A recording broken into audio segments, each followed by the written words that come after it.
제가 언제 여러분에게 한번 간증을 했던 것 같아요. 제가 이제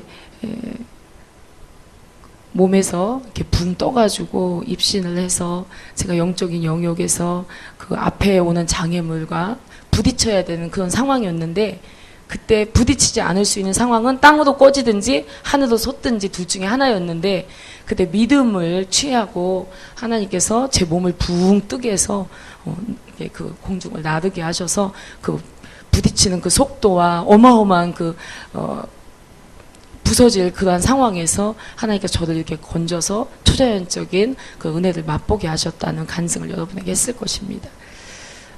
그게 이스라엘 가기 전이었거든요. 근데 제가 이스라엘 집회에서 하나님이 보여주는 환상이 하나 있었는데 뭐였냐면, 사람들이 그러니까 지금 너무 편안한 상태에서는 그런 결단을 하지 못하는데 조금씩 땅을 딛고 사는 게 이제 너무 버겁고 힘든 거예요. 그러니까 그 사람이 알지 못하는 가운데 발이 조금씩 땅에서 떨어지는 거예요. 그러니까 그 사람은 몰라. 본인은 몰라요. 근데 제가 이렇게 보니까 발이 이렇게 땅에서 떨어지더라고요. 근데 그 사람은 지금 공중에 이렇게 떠 있는 상태예요. 영혼들이. 근데 그것이 믿음으로 지속되니까 어느 단계에 딱 떨어진 것이 분명하고 확실하게 보여지기 시작을 하니까 날개가 와서 입혀지더라고요. 그래서 그가 떠 있는 상태가 불안정하지 않는 거예요. 아주 안정적인 거예요. 여러분, 날개를 가진 새들이 공중에 날아다니는 게 부자연스러워 보입니까? 자연스러워 보입니까? 자연스러워요. 여러분, 베드로가 무리를 걷는 게 자연스러웠을까요? 부자연스러웠을까요? 부자연스러웠죠. 그런데 하나님께서 그 날개는 투명했어요. 근데 날개를 입혀준 사람은 떠 있는 게 당연한 거예요. 하나도 부자연스럽지가 않았어요. 그래서 그러한 모습을 보면서 뭔가 하나님의 메시지는 계속 초자연적인 것을 자꾸만 조명해 주는구나라는 생각을 했습니다.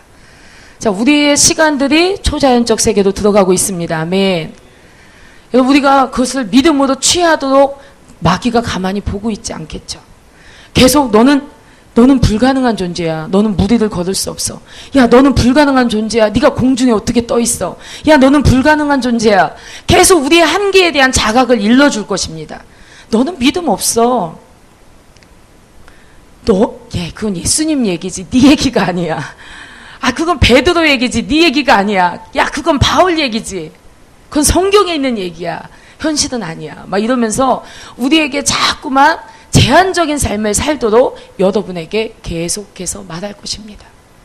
그러나 주님은 계속해서 우리에게 초자연적인 삶으로 나아가기를 부르시고 계십니다. 우리가 그것을 보고 거기에 힘을 실어야 되는데 마귀의 방해를 이겨야 되겠죠. 우리를 참소하는 자의 입을 잠잠케 해야 될 줄로 믿습니다. 그래야 우리가 믿음의 세계로 계속 들어갈 수가 있는 것입니다. 우리 야고보서 한번 보도록 하겠습니다. 야고보서 4장입니다.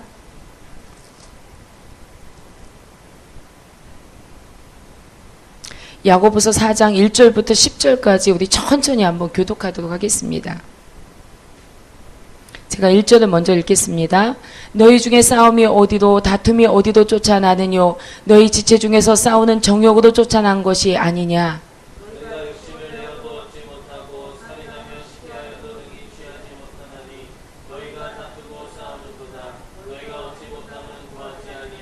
구하여도 받지 못함은 정욕으로 쓰려고 잘못 구함이니라.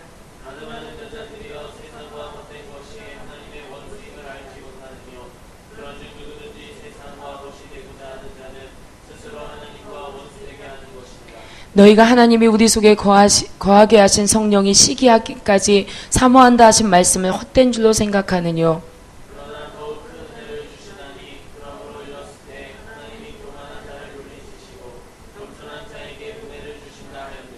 그런즉 너희는 하나님께 순복할지어다. 마귀를 대적하라. 그리하면 너희를 피하리라.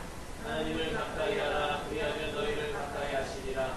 죄인들아, 손을 깨끗이 하라. 두 마음을 품은 자들아, 마음을 성결케 하라. 슬퍼하며 애통하며 울지어다. 너희 웃음을 애통으로 너희 즐거움을 근심으로 바꿀지어다. 주 앞에서 낮추라. 그리하면 주께서 너희를 높이시리라. 아멘. 야고보서에서 우리가 지금 읽은 말씀 속에 보니까 두 마음을 품어 모든 일에 정함이 없는 자도다. 이런 말씀도 야고보서 1장에 나와 있습니다. 우리가 두 마음을 품는 것, 이거를 우리가 우리 마음에서 조명해야 됩니다. 왜냐하면 하나님의 마음으로 가기 위해서는 여러분 마음에 있는 것들을 파악을 해야 돼요. 그리고 여러분 마음을 직시하고, 그리고 내 마음에 어떤 것들이 있으며 이 마음이 하나님과 하나 될 수 없는 마음인지, 하나님과 하나 되는 마음인지, 여러분 마음에 어떤 것들이 들어와 자리를 잡고 있는지에 대해서 여러분의 마음을 계속 살펴야 됩니다. 제가 하나님께로 가는 길에 있어서 가장 조명해 주셨던 부분이 바로 마음이에요. 왜냐하면 마음을 다루지 않고 우리가 드러난 행동, 드러난 사건, 드러난 어떤 현실적인 그런 문제 속에서 보면은 그것의 가장 근본이 어디에서 출발됐느냐? 우리의 마음에서 출발됐다는 것입니다. 그러니까 마음을 다루지 않고는 영적인 생활을 할 수가 없어요. 마음을 다루지 않으면 안 되는 것이 바로 영적 생활입니다. 하나님과 가까워지길 원하십니까? 아멘. 하나님과 함께 이 여정을 모두 함께 가길 원하십니까? 아멘. 그렇다면 여러분 마음을 들여다보셔야 돼요. 내 마음에 무엇이 있는지. 제가 마음에 관심을 갖기 시작했습니다. 왜냐하면 마음에 관심을 갖도록 주님께서 저를 인도해 주셨지만 우리의 신앙생활이 마음에서 나오는 것이고 우리의 인생이 다 마음에서 나오더라고요. 우리의 마음에 하나님의 성전이 있습니다. 하나님은 어디 거하십니까? 우리 마음에 거하십니다. 그런데 우리의 마음이 어떻게 병들었고 우리의 마음이 어떻게 아프고 우리의 마음이 어떠한 문제를 가지고 있는지 우리들이 마음에 대해서 직접적으로 제대로 살펴보지를 못한다는 것이죠. 실제로 마음을 닫아 걸고 마음을 그냥 문 닫아 놓고 이렇게 살고 있는 사람들이 대부분이기 때문에 마음에 대해서 오랫동안 지속적인 관심을 갖지 못합니다. 마음이 청결한 자는 하나님을 볼 것이라고 했죠. 자, 여러분, 마음이 청결한 자는 하나님을 볼 것이래요. 아멘. 이 말씀을 가지고 제가 얼마나 많이 하나님께 매달렸는지 모릅니다. 하나님, 마음이 청결한 자는 하나님을 볼 것이라고 했는데 하나님, 제가 하나님을 보지 못했습니다. 하나님, 제 마음을 청결케 해주십시오. 제 마음을 깨끗하게 해주십시오. 마음을 깨끗하게 해달라는 그 기도가 그냥 하는 기도가 아니라 간절한 갈망이었습니다. 그래서 저는 이 마음이 깨끗해지기를 위해서 이 말씀 붙들고 울면서 기도하고 또 회개하면서 시간을 보낼 수가 있었어요. 근데 그 시간을 통해서 하나님이 제 마음을 깨끗하게 해가는 과정들을 제가 겪었고 그 과정들을 통과했습니다. 물론 앞으로도 우리는 계속 이 마음을 관리하지 않으면 우리가 어제까지는 깨끗했을지 모르지만 오늘 더럽혀진다는 것입니다. 이 더럽혀진 마음을 내가 아버지께도 가지고 나가서 항상 성령의 조명과 은혜를 받지 않으면, 그리고 말씀에 순종된 선택을 하지 않으면 마음은 점점 어두워지고 빛을 잃어가고, 그리고 주님과 멀어져가는 그런 시간을 사는 것입니다. 주님 말씀하셨죠. 내가 빛이다. 그런데 우리가 빛 가운데도 나오기를 기뻐하지 않는데요. 여러분 어떻게 생각하십니까? 여러분이 하나님께서 강력하게 이곳에 임재하실 때 여러분 그 하나님의 임재를 버틸 자신이 있습니까? 여러분이 더 깨끗해져야 되고 더 정결해져야 되고 여러분이 계속 하나님의 다루심 속에서 말씀에 순종하는 훈련을 통해서 오직 말씀으로 우리를 깨끗하게 하신다고 주님 말씀하셨거든요. 순종이 아니면 우리가 깨끗해지지 않는데 이런 순종의 훈련을 내가 하지 않는 삶을 살면서 우리가 어떻게 하나님의 임재를 갈망할 수 있느냐. 하나님이 이곳에 오셔서 나를 만져주기를 내가 원하지만 실제로 하나님이 나를 만지실 때 견딜 자신이 있느냐는 것입니다. 하나님의 기름 부으심이 있었고 하나님의 영이 충만케 하심이 계속 있었지만 사실 어떤 날 하나님이 강력하게 우리 예배 가운데 임재할 때는 견디기가 힘들 때가 있어요.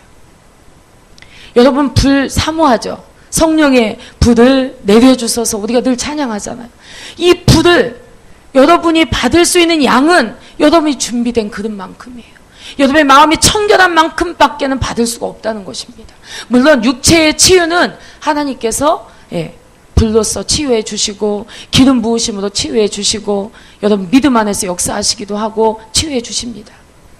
그런데 실제로 하나님의 그 여러분을 정결케 하는 불, 여러분을 깨끗게 하는 불, 여러분을 신부되게 하는 그 불은요, 여러분이 감당할 수 있을 만큼밖에 받을 수가 없습니다. 오늘도 내가 왜 하나님 앞에 무릎을 꿇어야 되느냐? 내가 왜 말씀 앞에 내 자존심을 깨트리고 하나님 내 그릇을 깨트리고 나를 깨트려 주옵소서 기도하면서 우리가 왜 가야 하느냐? 우리가 주님이 나를 더 점령하실 수 있도록 우리 자신이 우리를 비우는 선택을 해야 한다는 것입니다. 여러분, 이 컵에 있는 물과 공기를 볼 때 물이 가득 차면 공기는 그만큼 빠져나가요. 여러분 자신의 목소리가 커지고 여러분 자신의 의지가 많아지고 여러분 자신이 자아가 강해지면 강해질수록 주님은 여러분과 함께 거기에 더 머물 수가 없어요. 점점. 그래서 너희는 성령을 소멸치 말라. 주님 그렇게 말씀하시는 거예요. 왜냐하면 내가 강해질수록 내가 더 주인된 삶을 살아갈수록 주님은 우리 안에서 소멸되어 가십니다. 그래서 그분이 나를 더 점령하길 원하시고 그분의 임재로 내가 더 들어가길 원한다면 여러분은 마음을 보셔야 돼요. 마음을 가지고 주님 앞에 회개해야 되고 그리고 말씀에 순종함으로 마음을 깨끗하게 하는 과정들을 가셔야 될 줄로 믿습니다. 저와 여러분에게 이런 복된 시간이 계속해서 진행되길 주의 이름으로 축복합니다. 여러분이 청결한 마음은 오직 주님만이 우리에게 주실 수가 있습니다. 그러니까 마음이 청결한 자는 하나님을 볼 것이요. 이거 한 말씀 가지고 여러분이 진짜 울어야 되는 거예요. 하나님 나의 마음을 청결케 해 주옵소서. 내 마음 깨끗게 해 주옵소서. 여러분 진정 그것을 원한다면 하나님 분명히 여러분 마음을 만져가실 것입니다. 깨끗하게 하는 과정을 주실 것입니다. 물론 지금까지 여러분이 하나님의 다루심 속에서 우리가 함께 왔습니다. 근데 하나님께서는 지금 우리의 그릇을 더 준비하길 원하세요. 그것이 하나님의 의지로 느껴지는 거예요. 그렇기 때문에 우리가 지금 힘든 시간, 이러한 시간들이 정말로 우리에게 복된 시간인 줄로 믿습니다. 그런데 여기에서 우리의 선택이 순종해야 되는 것입니다. 하나님을 기쁘시게 하는 것이어야 돼요. 우리가 지난주 금요일날 우리가 함께 기도할 때 우리가 찬양을 부를 때 하나님 제게 주신 감동이 하나님이 나의 찬양을 기뻐할 것인가? 내가 소리를 내서 찬양을 하고 있는데 하나님이 내가 소리내서 부르는 이 찬양 기뻐하실 것인가? 물론 기뻐하십니다. 아멘. 그런데 정말 내 마음에 하나님이 이것을 기뻐하실까라는 찔림이 있다면 우리가 그 마음을 가지고 하나님께 가야 될 줄 믿습니다. 여러분 우리가 무기력해지는 이유가 바로 하나님에 대한 신앙이 종교화되기 때문에 그렇습니다. 우리가 느낄 수 없다고 우리가 경험할 수 없다고 하나님의 능력이 사라진 것입니까? 아니죠. 하나님의 임재가 우리가 예배하는 곳에 없다고 하나님의 능력이 사라진 것입니까? 아니죠. 하나님의 능력은 홍해를 가르실 때도 또 죽은 나사로를 일으키실 때도 여리고성을 무너뜨리실 때도 하나님께서는 하나님의 능력으로 역사하셨습니다. 하나님께서 디아스포라로 온 열방에 흩어진 이스라엘 백성들 지금의 그 이스라엘 땅으로 온 사방에서 불러 모으실 때도 하나님이 동일하게 역사하셨습니다. 여러분 우리는 순수한 신앙으로 나아가야 될 줄로 믿습니다. 살아계신 하나님 앞에 그분의 의지가 들어있는 내 삶을 주님 앞에 그 뜻 앞에 우리의 삶을 헌신하며 하나님의 뜻을 성취하고 이루기 위해서 우리가 매 순간을 살아야 될 줄로 믿습니다. 여러분 하나님께 대한 실증을 이겨내십시오. 여러분 기도하는 거 실증 나잖아요. 예배하는 거 실증 나잖아요.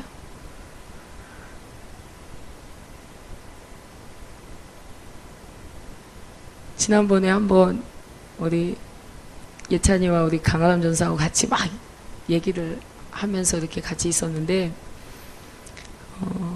무슨 이야기 하다가 천국에 가면 찬양도 다양하게 안 한다고 찬양 곡이 정해져 있다고 무슨 곡입니까? 거룩하다 그죠? 그 찬양만 계속 부르는데 예. 그 예배를 한번 이렇게 얘기하고 예찬이가 예배를 그날 8번을 드렸대요. 맞습니까? 하루에? 이틀 동안? 하루에 하루에 예배를 8번? 진짜? 예배를 하루에 8번 드렸다고 이야기를 하는 거예요. 원래는 3번 드리는 것이 이제 맞는데 8번을 드렸대요. 그러면서 오늘 예배를 8번 드렸다고 계속 이러는 거예요. 그러니까 우리가 천국에 가면 계속 예배 드린다고. 우리가 계속 예배, 천국에 가려면 계속 예배 드리는데 거기서 부르는 찬양은 심지어 곡도 지정돼 있어서 다양한 곡을 부르지 않는다고. 어떠십니까 여러분? 그래서 천국에 가셔야 되겠죠? 아멘. 예배가 끝이 없답니다. 김복음 지사님. 네.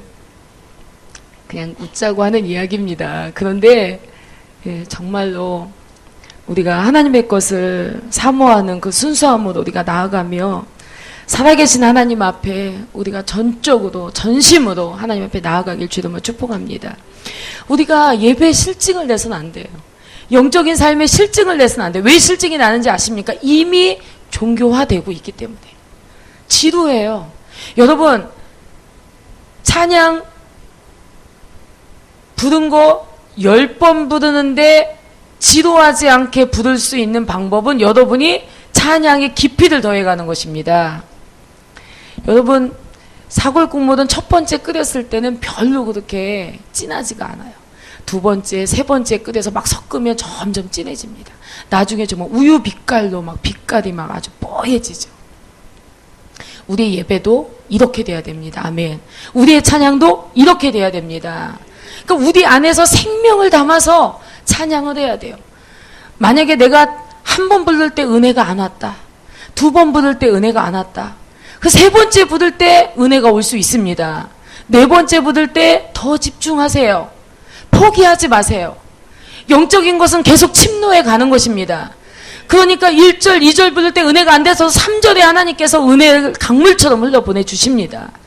계속 집중해서 들어가는 거예요. 집중해서 굴을 파듯이 집중해서 파는 거예요. 예배가 그렇게 돼야 돼요. 찬양이 그래야 됩니다. 기도가 그래야 됩니다. 시간이 지날수록 더 깊이 들어가야 돼요. 더 집중할 수 있어야 됩니다. 이것이 여러분에게 계속해서 훈련을 필요로 하는 것입니다. 생각을 중간에 다른 데로 뺏기면 지루해지기 시작해요. 예수님을 생각하고 예수님을 향하는 그 방향이 잠깐 딴 생각을 하는 순간에 이걸 딱 놓쳐버리면 지루해지기 시작을 합니다. 여러분, 하나님은 날마다 새로운 분이십니다. 여러분, 지금 하나님을 아직 맛을 우리가 제대로 보지 못했어요. 하나님을 계속 맛보아 알아가야 됩니다. 아멘. 하나님은 날마다 새로운 분이십니다. 우리에게 당신의 새로움을 날마다 가르쳐 주기를 원하시는 분이십니다. 우리가 정치하기 시작하면 변질이 오는 거예요. 여러분, 기도를 쉬는 게 왜 무서운지 아십니까? 기도를 쉬는 동안에 우리가 변질되어 가고 있어요. 여름에 날씨가 더우니까 아침에 끓여놓은 거 저녁 때까지 다시 끓이지 않으면 쉴 수 있어요. 제가 깜짝 놀란 거는 저희 부엌이 조금 온도가 좀 높은 곳입니다. 햇볕이 거기 강하게 들어오기 때문에. 그래서 저녁에 제가 닭게장을 끓이고 갔는데 그 다음날 아침에 다 못 먹고 버렸어요. 밤새 쉬었습니다. 밤새. 계속 열을 한번 가해줬더라면 쉬지 않았을 텐데. 우리의 신앙이 이와 같은 거예요. 어느 순간 변질돼요. 괜찮겠지? 안 괜찮아요. 나도 모르게 틈이 벌어지고 그 벌어진 틈으로 마귀가 틈을 보고 들어오기 시작을 하고 나를 미혹하기 시작합니다. 그래서 우리의 신앙은 계속해서 열을 가해야 됩니다. 성령 충만함을 추구하며 매일매일 주님 앞에 나아가야 됩니다. 여러분, 날마다 새로워지기 위해 날마다 죽어야 될 줄로 믿습니다. 우리 안에 예수님의 흔적은 뭐냐면 피 흘려 그 값주고 내 생명을 살리신 주님이에요. 그러니까 이 주님이 생생하게 내 안에서 모든 사건과 삶 가운데 이분이 의식돼야 돼요. 이분이 인식되어져서 이분으로 인하여 생각할 수 있어야 돼요. 날마다 십자가에 죽어지는 것이 저와 여러분의 삶이 되지 않고는 우리는 날마다 살 수가 없습니다. 날마다 죽으면 날마다 새로워집니다. 내가 새로워지지 않는 것은 이제 죽지 않기 때문이라는 것입니다. 이미 벌써 알고 있는 것은 지식에 머물렀고 그것은 삶에 적용하지 않고 있다는 것입니다. 그래서 우리는 무감각해지고 단단해져가는 마음으로 이미 나의 예배는 점점 종교화되고 나의 기도도 종교화되고 그리고 나의 찬양도 생명이 없어 이뤄져가는 것입니다. 여러분, 어제 불렀던 찬양 오늘 불러도 또 새로워지는 것입니다. 아멘. 새로운 감격과 새로운 감동이 우리한테 밀려와야 돼요. 그날 드리는 기도가 감동이 있어야 돼요. 그날 드리는 찬양이 감동이 있어야 돼요. 그날 드리는 예배가 감동이 있어야 됩니다. 여러분, 배고픈 자는 먹을 것을 보면 양껏 먹게 되어 있습니다. 찬양에 배고픈 자는 찬양 한 곡만 불러도 벌써 감동이 오기 시작을 합니다. 하나님께 목마른 자는 10분을 기도해도 벌써 하나님을 향해서 갈망이 눈물로 막 나오기 시작을 합니다. 목소리가 젖어가기 시작을 합니다. 시간이 문제가 아니에요. 하나님을 향한 우리의 태도가 문제인 것입니다. 여러분, 새로움은 우리 힘으로 만들어갈 수가 없어요. 그러나 영적인 나태함을 자꾸 벗기 위해서 하나님을 찾고 하나님을 향해 서고자 한다면 하나님께서 날마다 그를 새롭게 해나갈 줄로 믿습니다. 우리가 하나님께 매여 있지 않을 때 사실은 다른 거에 매여 있어요. 이게 영적인 질서입니다.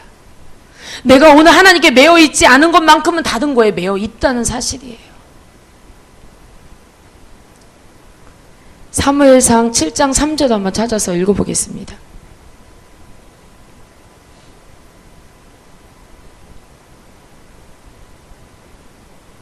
사무엘상 7장 3절입니다. 우리 함께 읽도록 하겠습니다. 시작.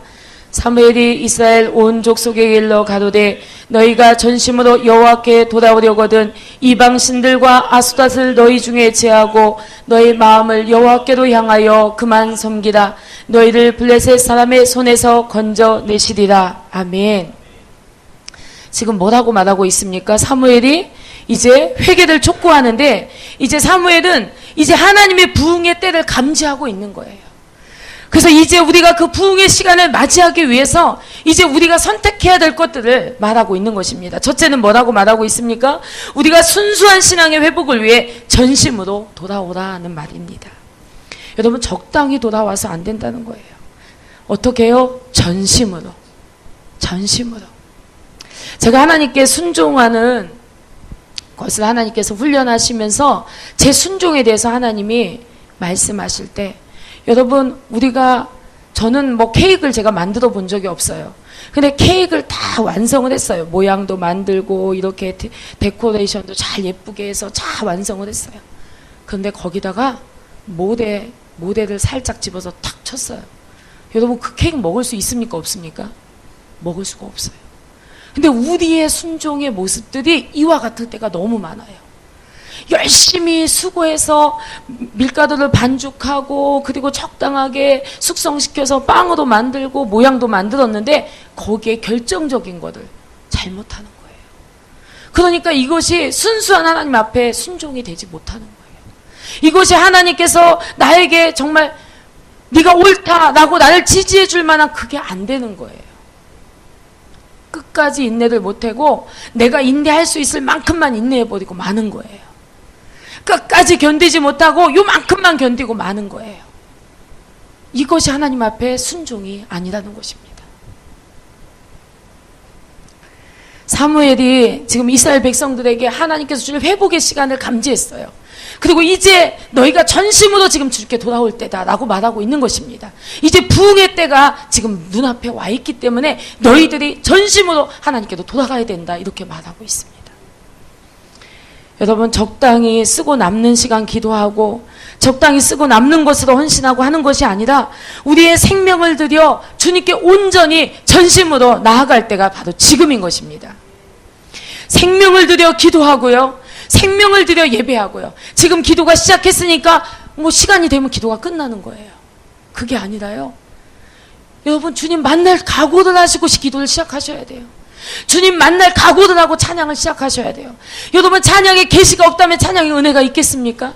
하나님께서 찬양을 통해 눈을 열어주시지 않으면 그 찬양이 내 찬양이 되겠습니까? 나의 경험이 되겠습니까? 안 되죠. 그러니까 기도를 시작할 때 생명을 포함해서, 찬양을 시작할 때 생명을 포함해서, 그냥 오늘 은혜 주시면 감사하고 너무 감사하고 은혜 안 주시면 다음에 주시겠지, 이게 아니라 나는 배고파요 주님. 나는 오늘 당신이 나를 만져주시지 않으면 내 삶으로 돌아갈 수가 없습니다. 내가 만날 현실 속에서 나는 당신이 나 지금 은혜 주시지 않으면, 당신이 내게 그 힘을 공급해 주지 않으면, 당신의 생명으로 내가 이 시간 새로워지지 않으면 저는 실패합니다. 그것을 너무나 확신하고 알기 때문에 당신이 아니면 해결할 수 있는 다른 방안을 내가 갖고 있지 않습니다. 당신이 나의 줄입니다. 당신이 나의 호흡입니다. 당신이 나의 진짜 생명입니다. 이것만 고백할 수 있다면 여러분, 매 시간들이 다 새롭게 다가올 것입니다. 이거는 지금 여러분에게만 말하는 것이 아니라 제 자신에게 말하고 있는 것입니다. 제가 정말 주님께 배고팠던, 정말 주님 아니면 1시간도 아니 1분도 못 살 것 같은 마음으로 정말 주님의 은혜를 너무나 갈망했습니다. 그곳이 어느 곳이건 주님 앞에 엎드리는 모든 시간이 다 하나님을 만나는 시간이 될 수 있었습니다.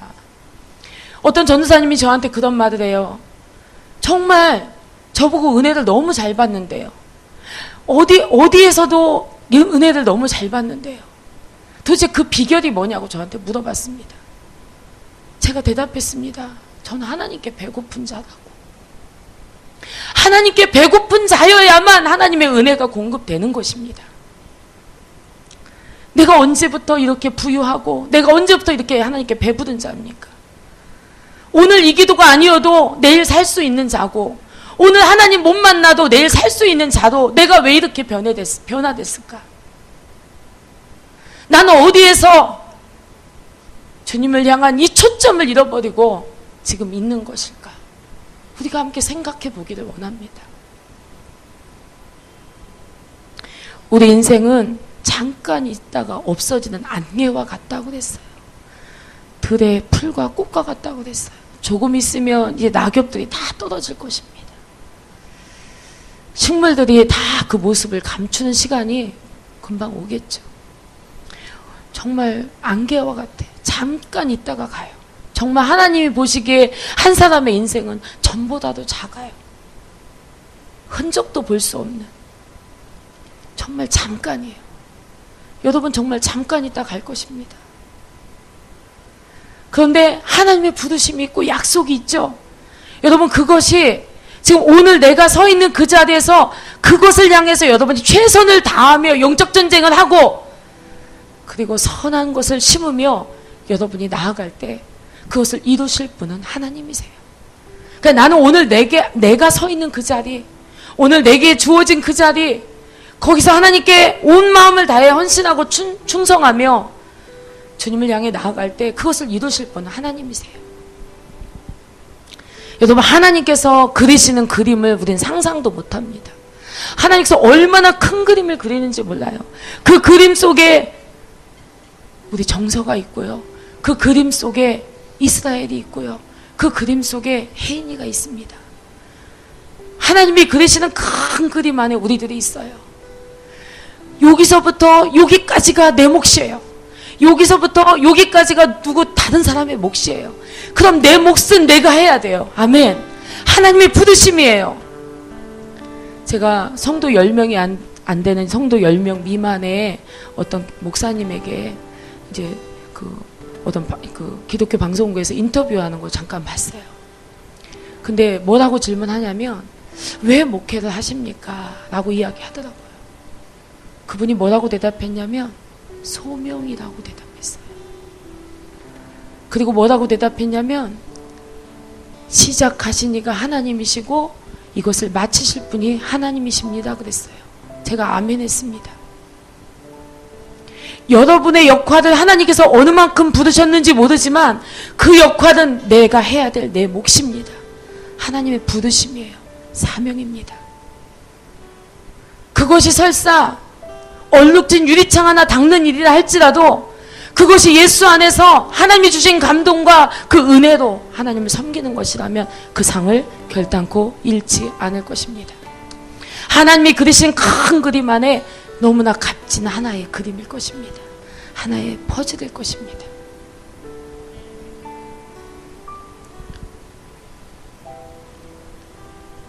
여러분, 이스라엘 백성들이 40년 동안 광야 생활을 했거든요. 그 40년 동안의 광야 생활 안에서 그들이 광야에서 엎어져 죽은 사람도 있고, 또 갈렙과 여호수아 같이 하나님의 약속을 끝까지 이룬 사람도 있고, 그리고 여호수아의 그 다음 세대들과 함께 그 가나안에 함께 죽어가게 되었죠.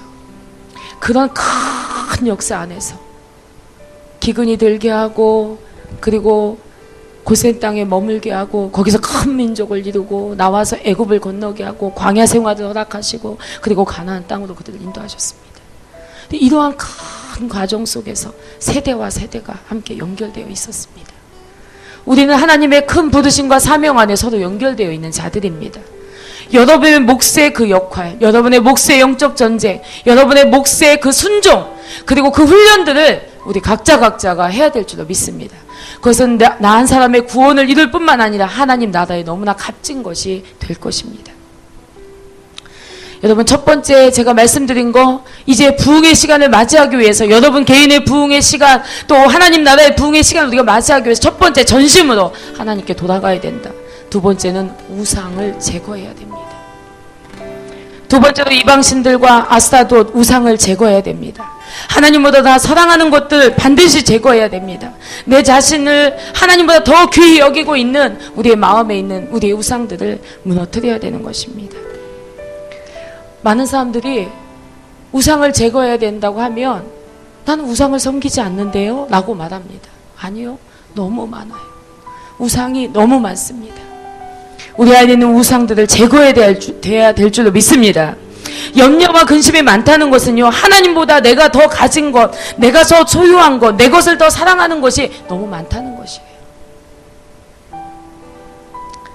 우리가 전심으로 하나님께 돌아가기를 주의 이름으로 축복합니다. 우리 안에 우상들이 제거되기를 주의 이름으로 축복합니다. 여러분, 하나님을 섬기는 것은요, 다른 것과 겸해서 섬길 수가 없는 것이 바로 하나님을 섬기는 것입니다. 세상의 다른 모든 것들과 겸해서 사람은 다 섬길 수 있는데요, 하나님만큼은 달라요. 하나님은 전심으로 하나님을 섬겨야 됩니다. 다른 것과 나누어 섬길 수가 없어요. 하나님은 하나님보다 더 사랑하는 것들에 대한, 하나님께서 우리를 그것을 제거해 가기를 원하십니다. 전심으로 돌아서지 않고는요, 돌아설 수 없어요.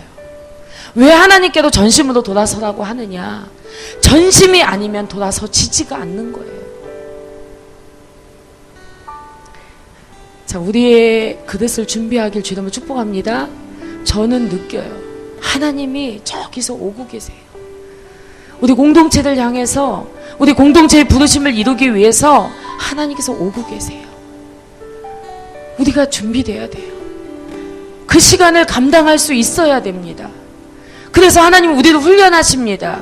우리 공동체 안에서 우리가 훈련돼야 될 수많은 훈련 중에 하나가 뭐냐면 바로 기도 훈련입니다. 그리고 말씀 훈련입니다. 말씀에 순종하는 훈련, 예배 훈련, 공동체 훈련, 전도 훈련, 순종 훈련, 이런 훈련들 우리 가운데 이루어질 때 이것이 하나님의 시간을 앞당기게 될 것입니다. 하나님이 그리고자 하는 큰 그림 안에서 우리가 제대로 제 색깔을 내게 될 것입니다. 이 시간 우리 한번 찬양하시겠습니다.